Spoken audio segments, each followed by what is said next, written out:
In chapter 29 of The Grapes of Wrath, the rain comes. The dry earth absorbs it, but soon puddles form. Overflowing streams uproot trees, fields flood, forming lakes, and highways wash out, bogging down cars. The men build makeshift dikes to protect their tents, but the dikes collapse, and water soaks into beds and blankets. Cars get stuck in the mud. People wade through the water carrying children.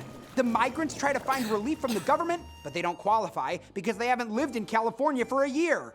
To make matters worse, because of the unsanitary conditions, diseases spread through the camps.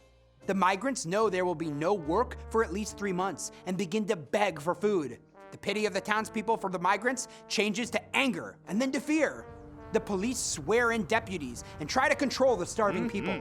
Women, panting with pneumonia, give birth. Frantic men steal chickens, and some are shot in the process. The rain stops. The women fear that their men will break, but when they see their men get angry, they're relieved because the break would never come as long as fear could turn to wrath.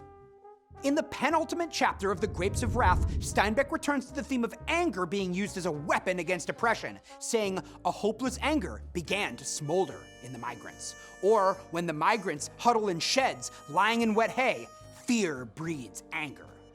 The migrants' anger is counterbalanced by the anger of the townspeople, who fear being overwhelmed by frantic, starving people. Deputies are deployed with rifles and tear gas to control the migrants.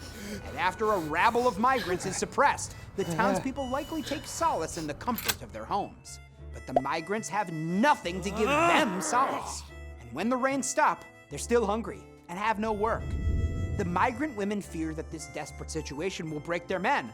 But again, as before, when the men gather together and the fear goes from their faces and anger takes its place, forming a community means the men get in touch with their wrath. And because of this, their women are relieved, because the break would never come as long as fear could turn to wrath. Steinbeck ends the chapter by describing grass coming through the earth, a symbol of hope.